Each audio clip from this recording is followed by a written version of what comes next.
Oil. Roasted upma అండి. కొద్దిగా ఎర్రగడ్డలు,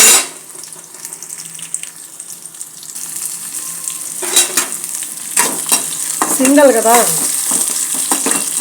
కొంచెం అట్లా చిన్నగా చేసుకుంటాను వంటని.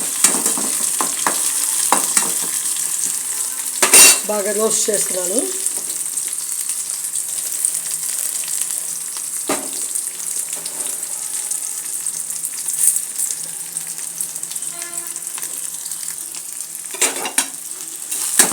బాగా రోస్ట్ చేస్తాం.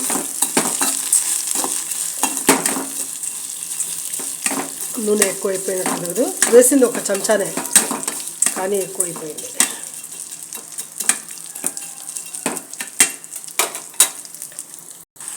నీళ్ళు కొద్దిగా వేసాను.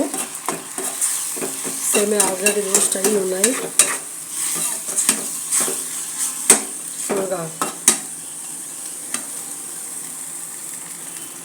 బాగా ఉడికిపోతే అప్పుడు ఇంకా బాగా రుచిగా ఉంటుంది. కొత్తిమీర కూడా వేసేస్తాను. చివరిలో ఎగ్గు వేస్తానండి ఇందులో.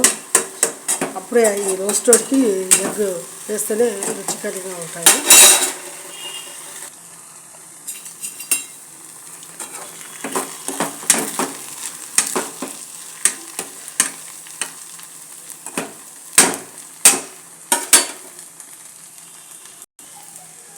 Egg roasted upma ready అయిపోతున్నదండి.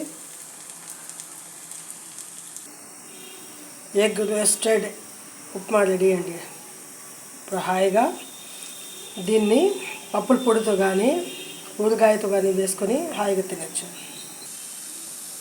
పప్పుల పొడి వేసేసాను, ఆ తర్వాత ఊరగాయ కూడా, ఇంకా పప్పులు వేసుకొని హాయిగా తినడం.